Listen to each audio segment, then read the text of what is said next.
already has his locker ready in Portland.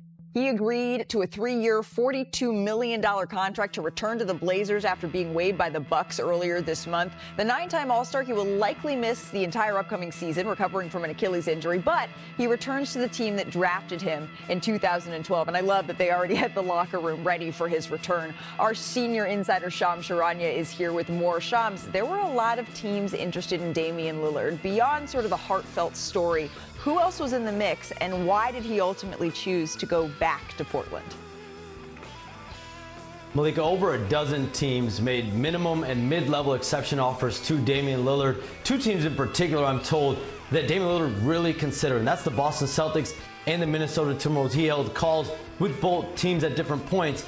But to be in Portland, back home, with his 3 young kids, that was by far the most important factor, I was told, in his return to the Trailblazers. And he was going to spend the year rehabbing in Portland anyways from that Achilles tear. But to return to Portland, the franchise that he obviously is an icon in, that meant a lot to him. He held multiple meetings with general manager Joe Cronin and head coach Chauncey Billups at his house in the last few weeks. So he goes back 3 years, $42 million. He's one of 2 players, along with LeBron James, to have a no-trade clause right now in the NBA. So a return to Portland made sense for him on a lot of different levels.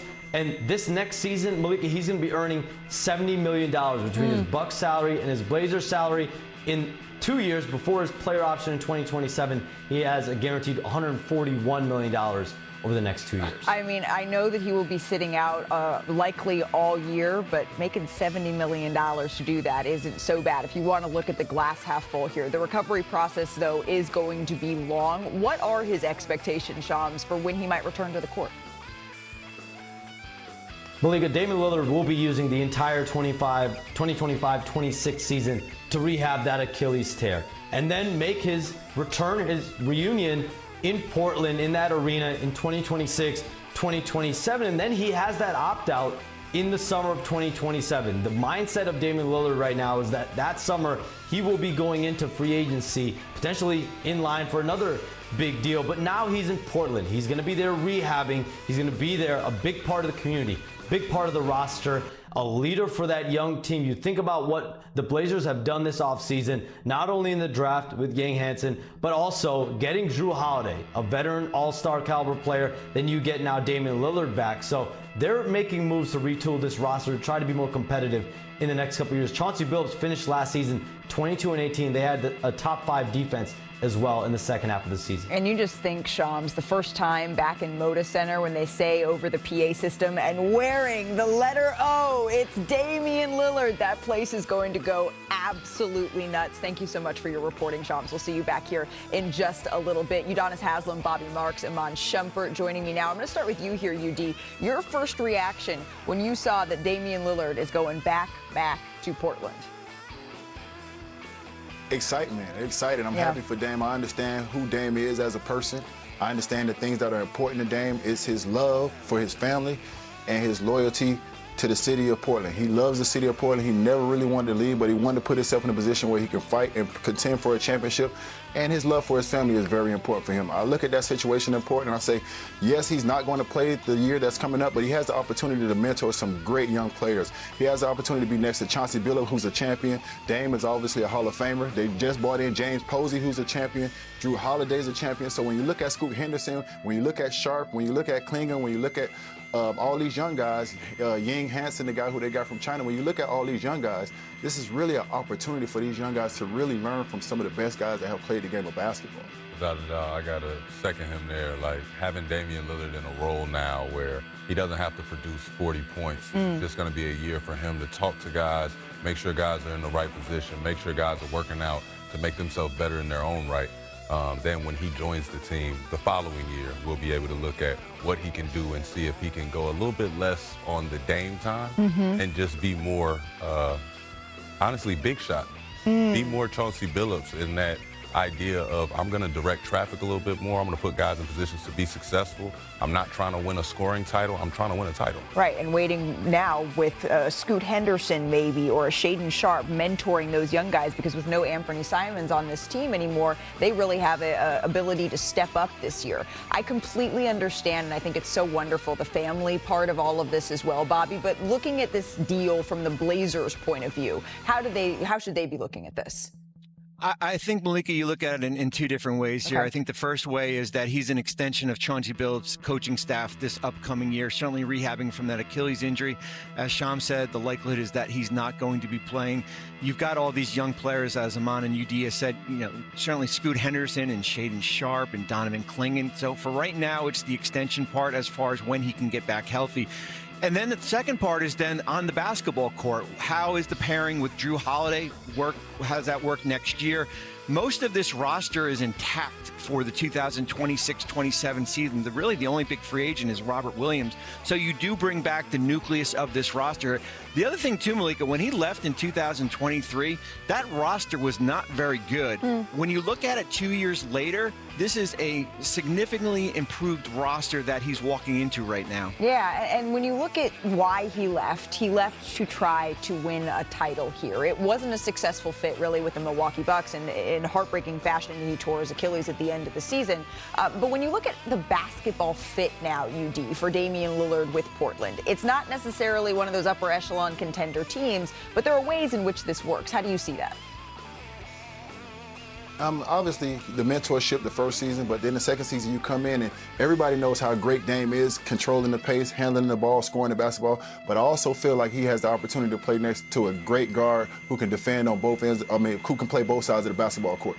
When you look at what Milwaukee was able to do with Drew Holiday at the point guard when they were 11th in offense, but they were number 1 in defense. So when you look about Dame going back to Portland, yes, Dame is going to score a lot of points, but when you talk about a team who finished 5th in defense last year in the second half of the season, this is another opportunity to get one of the best two-way players in the league. You saw the impact that he had with Milwaukee winning the championship. You saw the impact that he had with Boston winning the championship. So when you put one of the best clutch players in the league next to one of the best two-way players in the league, you really have a good backcourt for these young guys to learn from. Without a doubt. When he talks about a guy playing both sides of the ball, Drew Holiday has been talked about at that position, and not just the point guard position or the shooting guard position. He's been mentioned as a combo guard, right.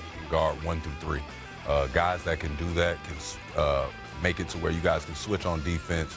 Those type of things is what Damian Lillard has never had. Even though he's had C.J. McCollum, him and C.J. McCollum were not together to be a prominent defensive guarding team. Like they weren't supposed to be out there guarding things and cutting the head off the snake, so to speak.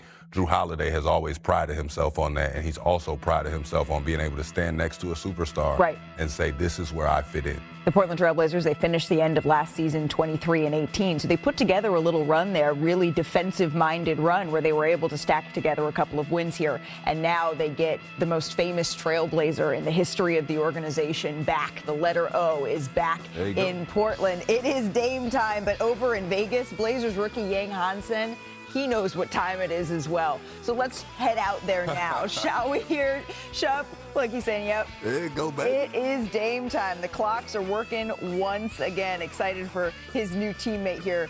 Hansen, though, he has been a summer league sensation. A little baby hook over the left shoulder. Love his patience. Nice. Very, very patient. And then doing it on the defensive end as well here. Watch Hansen. He said, get that out of there. Yeah. Swats that one away. And then in the fourth quarter here, break this one down for me as he gets downhill on the pick and roll. What's wild about him is his ability to keep away with the ball. You see a lot of guys that big, you're thinking they're going to go over the top, but he does a lot of scoop shots and getting right to that. There's some finesse there for sure. Bronny James having a solid summer league as well. Gets inside, hits the floater there, and then later in the corner here, Shump, James. Nice little dribble move, gets inside. Playing with dude. Tough layup. He finished with 18 points in this one. Playing with dude, y'all making him mad. But how about this play from Jordan Walsh? Hey! Leaks it out the other side for the windmill slam. He finished with 17 and 6. The Celtics get the 9-point victory in this one. All right, checking in on Con Knipp. We picked this one up. Contested three here on the right wing. This is what he did all through college. Shoot or shoot. Nice. And then in the third here, Knipp tracks down the loose ball, and then throws a crazy over the head to PJ Hall, who makes the layup there. A lot of Jokic, huh? Yeah, clearly, eyes in the back of his head. And then here, going to work, nice little baseline jumper. He had 19 points, 5 rebounds, 6 assists in this one. The Hornets loved him going into the draft, and they were able to get their man. Charlotte gets the win. Families taking vacations. We take a little trip of our own, we thought. Go coast to coast. Nikola Jokic, he kicked off his 5-day tour in China. Folks were fired up to see him. He was even gifted a horse head that was made entirely of sneakers. Oh, okay. No. What? No animal violence here. Meanwhile, his brother was out in Vegas watching some of the Nuggets Summer League action all by himself. Love that. Bobby, would you rather hang in China with Nikola or Vegas here with his brother? His brother looks nice. Well, I'm on day 8 in Las Vegas, so I'm going to have to pick his brother right now. So certainly no offense to the former MVP, but I'll pick his brother. Why are the seats next to him taken? You could take one of those. I wish I knew. Bobby. I wish I knew he was there. I'd go down and sit with him. In between Vegas and China, we got the New York Knicks. They had a busy summer hiring Mike Brown as head coach, signing Jordan Clarkson and Gershon Yabusele. But it's a good thing that Josh Hart has a little bit more time to familiarize himself with his new teammates before training camp here. Josh, what's his last name? Yazabuli? You see? I gotta figure out something for his first name, but what is it regularly? What is it? Yabusele. Yeah, yes. Y'all pronouncing it wrong. Yeah, it's Yabusele. There you go. So that's easy. Yabusele. Yabusele. I like that one. Do the last one. Do the last one. Yabusele? I like that one. Yabusele, Moses Moody, UD, did you ever have a teammate that you just couldn't get their name quite right? No, but people used to always mess up my name, and it used to get on my damn nerves, so I know how I feel when they can never get your name right. What do you mean they'd mess up Udonis? Udonis? Udonis, I've been called I've been called everything. Hasselman. Oh, man. We need to start working on some people's pronunciations here. Next up, Kyrie Irving finding different ways to stay busy this summer. 2016 champion. Irving, fake. Y'all will never Tonight for Brooklyn, as Casey pointed out at halftime. 2016 champion, absolutely correct. Iman, you ever watch highlights of yourself during the summer? Oh, yeah. I know that probably was funny for everybody, but me and Kyrie watch a ton of YouTube highlights. Like, in order for me to actually go against you and hate you, I have to be a fan. But do you watch yourself? Yeah. You watch yourself? Gotta get better. I mean, I don't watch as many highlights as Kyrie. I ain't had a ball all game. Tell Kyrie to pass it a little bit more. There's nothing wrong with wanting to improve, to see some highlights of yourself. Also, you got to pump yourself up sometimes. I get it. The NBA 2K26 Summer League, it rolls on tonight. The Pacers and the Pelicans square off at the Pavilion. Our coverage begins at 9 Eastern on ESPN and ESPN+. We do, though, have some breaking news out of Vegas. We're going to bring back our senior insider, Shams Charania. Shams, what is the latest here out of New Orleans?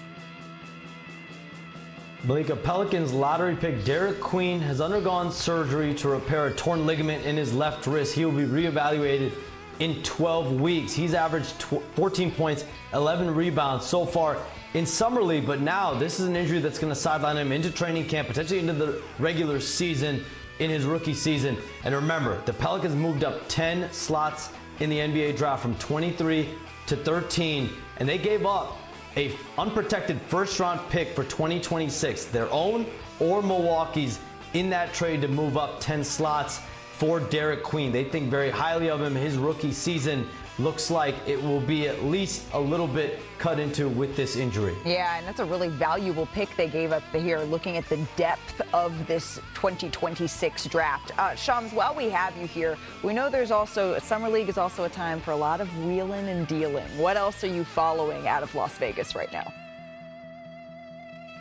Malika, executives in Las Vegas we're closely watching and monitoring the future and status of Atlanta's Trae Young. He has 2 years left on his deal this upcoming season, but he has a player option in 2026. He can be a free agent next summer. It's going to be a much more flush market in free agency coming up.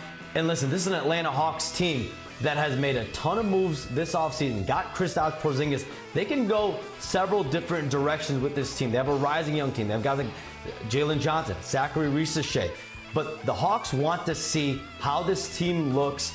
Both Trae Young and Kristaps Porzingis are extension eligible. But Trae Young, by all accounts, I'm told, is locked in. He's excited about this team. He really believes this team is as close to that team several years ago. They made it to the conference finals in the East. He's excited, but I do know Trae Young a little bit, and I know once he gets into the season, he wants to focus on that season. So if there is no extension, we're into the regular season, I would not be surprised if he just waits until the 2026 summer before any decisions on his future. Yeah, you and I have been talking about that focus, that renewed focus that Trae Young has, not going to the Jordan party with other Jordan athletes and instead being in Las Vegas, seeing his teammates working out, those sorts of little things. At times, Trae Young's leadership over the years has been questioned, and I really think this summer we've seen several instances of him really rising to the occasion. Shams, thank you so much for that insight and that reporting. I want to bring in Mr. Money Moves, Bobby Marks here, because whenever we're talking about contract negotiations, I need you to weigh in here, Bobby. How would you approach this with Trae Young? I would approach it with an extension, but not at the 4 for $222 number here. Okay. I think we're in a day and age of roster building where you have to be extremely careful when you hand out max contracts where you're averaging out $55 million. And Trae Young is certainly an all-star level player. I'm not putting him up there in a top 15, maybe even top 20 in the NBA here. And I think I want to see how this roster develops. They certainly went out and got Nickeil Alexander-Walker, Luke Kennard, Kristaps Porzingis. They drafted Asa Newell. Dyson Daniels is also up for an extension here. I'm waiting out this season here. I'm offering him something, but it's not going to be at that 4 for $222 number. Interesting. Do you think that that's the number that's a little too high for Trae? I don't like to count people's money. Yeah, I don't either. But I think back on that quote that I was talking about when Kevin Durant said he thinks the 6-foot point guard might be coming to an end. Oh, yeah, when he was on Mind the Game. And this is what I think he was talking about, where you're saying, yes, Trae Young, statistically, what he brings to a game of basketball, I get it. At 6, what is he, 6'2"? 6'3". 6'2", 6'3". It's tough to say, can he switch on to a 5 at the end of the game? Can he guard a bigger guard? Can he, what are the other things that he can do besides score it? Can he make a 2-guard a scoring champion? Those are the things that we're thinking about and we're looking at when we're thinking of a smaller guard. You're thinking of a guy that can get guys going, that can pitch ahead, especially after seeing OKC and Indiana in the finals. You have to be thinking we have to change our game and change our style a little bit to make sure that we're pitching ahead, we're moving the baton, and we're making sure the other guys are getting off. If you don't have 3 or 4 guys that are weapons on your team, if there's only one head to cut off the snake, then it's going to be a tough day for him. Basketball Reference is saying 6'1" here for Trae Young. Udonis, how are you looking at this? I mean, I see Trae Young as a max talent. And when you look at guys like Jalen Brunson and those guys, I see Trae Young as a max talent. This is a guy who hasn't averaged less than 24 the last 3 years. And by the way, he's either led the league in total assists or assists per game. So you can see how much of their offense that they are accounted for. When you look at what they've done, when they put Nickeil Alexander-Walker, who's a great two-way player. You got Dyson Daniels, who was one of the top defensive players of the year last year, also most improved. You got Caleb Houston. We talked about what they do in Canada and those guys having something in Canada. This is a guy who shot over 50% last year, the second half of the season after All-Star break. You got Porzingis, who's a guy who can be a matchup problem offensively, shoot the 3, and also be a rim protector. So, yes, he's not going to be a guy that Trae is going to switch on, but you've put enough pieces and enough defense around him where you can protect Trae Young. The question with Trae Young is he going to show up an hour before practice? Is he going to stay 2 hours late after practice? Those guys in that locker room and in that organization have to believe that it is just as important to Trae Young as anybody else. If it's important to Trae Young, it will be important to everybody else in that locker room. That's where I think the separation is for Trae Young. How important is it, and can he lead this team to a championship and be that leader and that guy that's accountable? That's where he falls short. That's what he's working on. I love the fact that he didn't take the Jordan tour and he was there this year. That's the only thing I see him falling short of. But when you look at the numbers, you can put Trae Young numbers right up next to Jalen Brunson and all those guys, and his numbers will equal out. Without a doubt. I second all the things that he said. I think that it's going to have to be a decision in Trae's mind of what does he want to be remembered for. Right. You know what I mean? Like, you have shown us all your gifts. You've shown us what you can do. And now to win and take the next step, that's where the breakdown of film has to be a little bit different. And we just want to see him take that next step. It's not that we don't care about the max, but it's like if you got to take a couple million less, make sure your team is good and keep playing where you want to play. I also think that he has a real opportunity to do that this year differently than we've seen since they were able to in 2021, right? Because I sat down with Tyrese Halliburton in the NBA Finals, and we're certainly hoping to see him back on the floor soon. He said something, he didn't mean it as a diss. He just meant it as a fact. He said that after we made it to as far as we did in the playoffs 2 seasons ago, people looked at us and said, are we the Atlanta Hawks from 2021, or are we going to prove that this was not a fluke and we're going to get back there?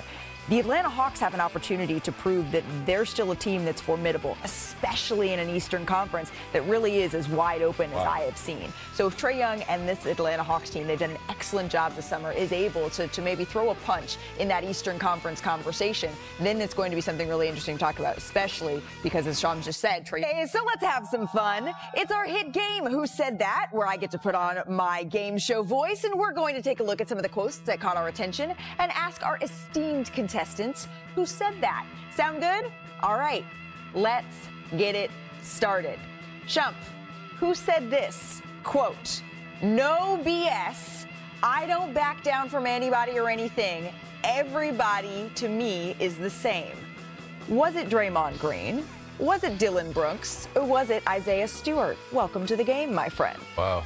I'm going to go with Dylan Brooks. Was it in his first guess ever in Who Said That? Dylan Brooks, ding, ding, ding. Of course. There you go. Of course. I just feel like they put cameras in his face a lot. No bull. I would say, I don't back down from anybody or anything. Everybody's, to me the same. 1 for 1. You need to play a minimum of 3 times to be on our leaderboard, but that is a very, very good start there. And I like, Dylan letting the scout breathe a little bit here in the summertime. Mr. Marks, you are up next, sir. Who said, quote, I love him, of course, but that would be fire to get a poster on Jesus. That would be so cold. That's such a crazy flex. Was it Anthony Edwards? Was it Scotty Barnes? Or did Karl Anthony Towns say this? Wanted to put Jesus on a poster.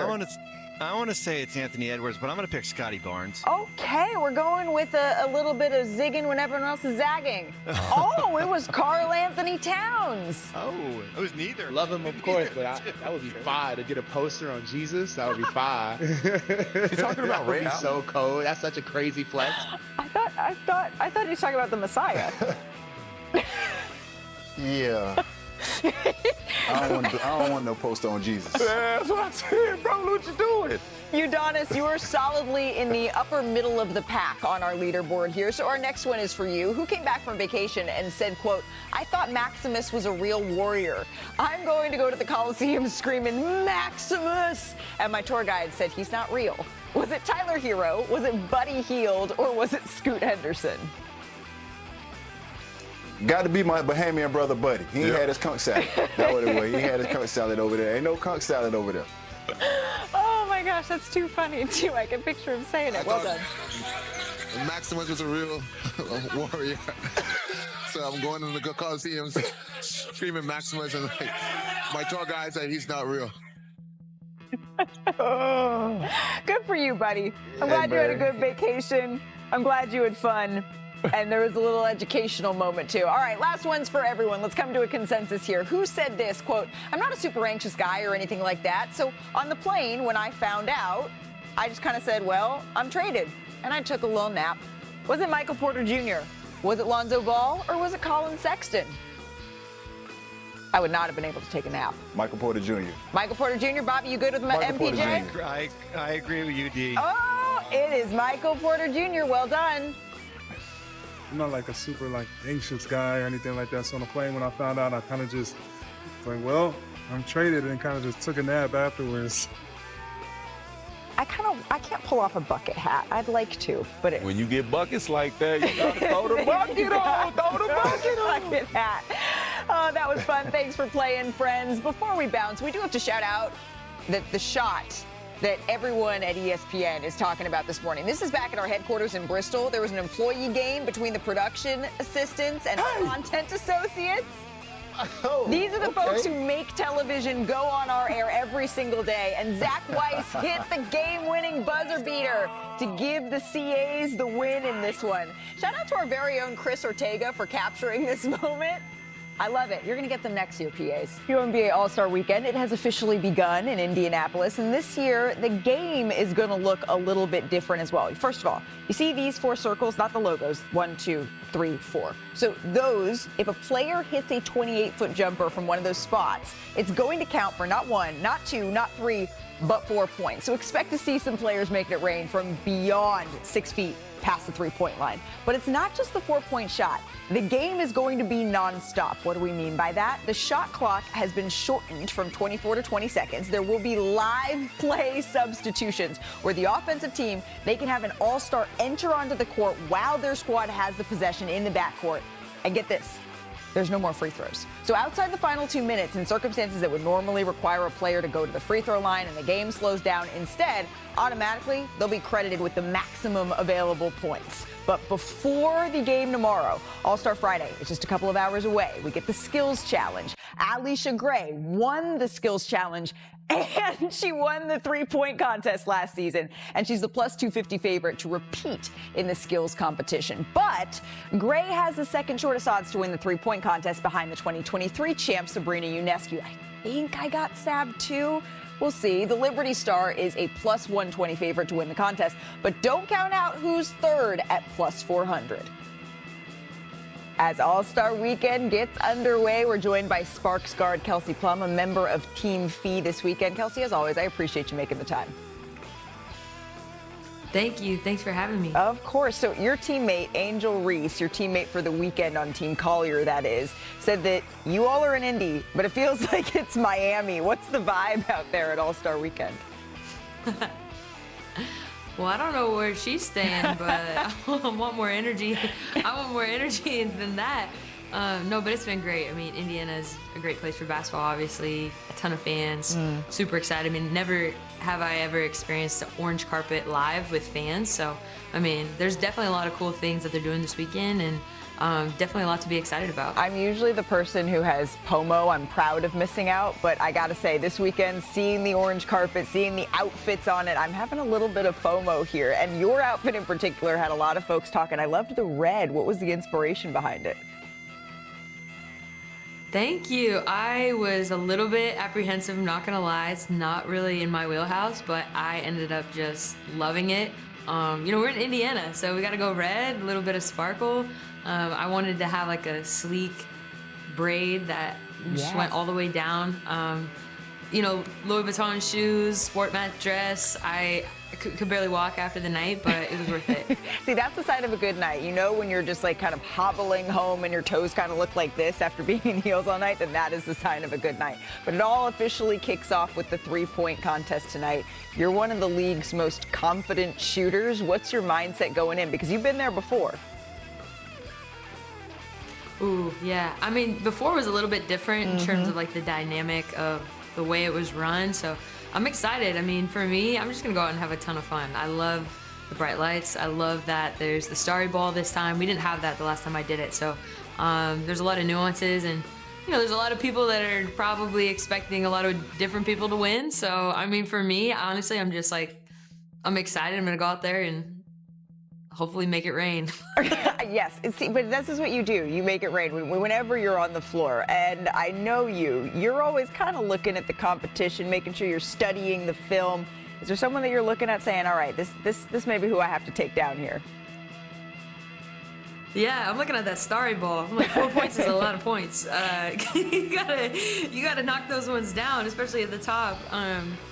But no, I mean, it's a great group, super competitive. All the women in it shoot a really high level. And, you know, my mom was kind of busting my chops about, she's like, you know, Kelsey, you really kind of shoot off the dribble. Are you sure you want to do this? I was like, Mom, like, yes, have some faith. Mom, don't blow up my spot like that. Like, calm down, Mom. We don't need to be putting my business out there like that. You mentioned the starry ball. We saw some video of you taking actually 4-point shots. Is that something that you're warming up, getting ready for the All-Star game? Are we going to see a couple of those? Oh, for sure. I mean, you got to come in there, especially now. I think that they're making it like a hockey sub where you can kind of run in and get your momentum. I mean, the first shot in my mind is check into the game as soon as I get it, pulling up from the sorry ball. Why not? Like, start it off with a bang and go from there. America, just so we're all aware, as soon as Kelsey checks in, she will be pulling up no matter where she is on the floor. And Kelsey, the officiating, right, it doesn't usually come into play in all-star games. However, in the regular season, it's been a point of discussion here. So I did want to ask you while we have you, what do you make of the way games have been called so far this year? I mean, the officials are put in a really tough spot. You know, the league is faster and more dynamic than it's ever been. With that being said, I think that players and coaches are really just asking for a level of consistency from the first to the fourth, right? So if a foul is a foul in the first, it's got to be a foul in the fourth. And really just also, you know, physicality. If you're going to allow physicality, allow it. You know, don't measure it up with ticky-tack fouls or let certain things go. Everyone's just looking for consistency, but I don't envy their job. And, you know, I think our league is growing, and, you know, as we continue to grow, we want to be able to grow and support the officials and pay them what they need to be paid so they feel like their final destination is the WNBA. That's a really great point, to make sure that there is sort of this holistic rise that's happening with the league that we're seeing right now, from the players to the coaches to the referees as well. You're repping Team Fee this weekend. You played with stars in Vegas, and now you're the clear engine in Los Angeles. You lead the team in points and assists. What's been the biggest adjustment for you? I think just having patience. I think, you know, being on a team, competing for a championship year in and year out, you don't realize the amount of competitiveness that's around you. And then, you know, coming to a new team, and we're young and we're super talented, but you have to learn how to win at this level. It's a process. It doesn't happen overnight. Yeah. Patience is not something that is so easily coming to me. So really just trying to grow in that. And, you know, I do have a lot of faith that we're going to continue to stack, and we'll be there when we need to be there. Me too. Patience is not exactly my forte, but it's something that I am working on, so I feel you on that one. But I'm so lucky. I've gotten to see you play up close in Vegas. I've gotten to see you play up close in Los Angeles. And I think that there's a case to be made that this is your best individual season yet, and you're getting closer and closer to getting Cam Brink back on the court. What does a successful second half of the season look like for your Sparks team? Yeah, I really appreciate you saying that. There's a lot of work that goes into it. And, you know, for me, I've tried to really work on the offseason, growing my game, different levels, defensively, passing, you know. And this year I've shot a lot off the dribble from three. That's not something that I totally would love to do all the time. I'd like to do more catch and shoot, but like you said, yeah, exactly. Like when we bring Cam back and we continue to get our pieces in flow, everyone's going to be in their correct roles, and we're going to be able to build that chemistry and those nuances that you need to win at this level. And so I'm really excited about Cam. She's a super high-level talent, and we miss her out there, especially defensively. So it's going to be great when we get her back. Kelsey, it's always wonderful chatting with you. Thank you so much for taking some time out of your day. I know you got a busy schedule. And before you go, I just got to say, excellent hairstyle today. Really. Let's go. I'm repping you tonight, okay? Let's get it. We're matching, and I love it. Good luck. We'll be watching you. Thanks so much, Kelsey. I appreciate it. Thank you. Thank you. Hey, Mom, we got to get you in a little top knot. You know what I'm saying? I think that'd be good. It ain't long enough yet. I'm getting there, though. The WNBA, though, has been wild this summer. We've got the receipts. We've got our top 3 plays of the season so far. Checking in at number 3, Chelsea Gray. This is on July 6th here. Threading the needle to Asia Wilson and making it look effortless. The point guard. Passed her coach Becky Hammond on the all-time assist list. 7 assists that night, and she moved into 6th place in league history. At number 2, Alicia Gray, the Dream and the Mystics here. Gray had the ankle breaker on this one. Love her game. I just was at her game not too long ago when they played Seattle, I believe. But watching her get to her shot, I thought she was a setup shooter, but watching her get to her shot, she was pretty good. Surgical. Oh, very. And then at number 1, we have Caitlin Clark here, returning after missing 5 games with an injury, and it was like she never left. That's Miss Come Here. Scorched the Liberty. Come here. 32 points after taking off 5 games, including 7 3-pointers. 7?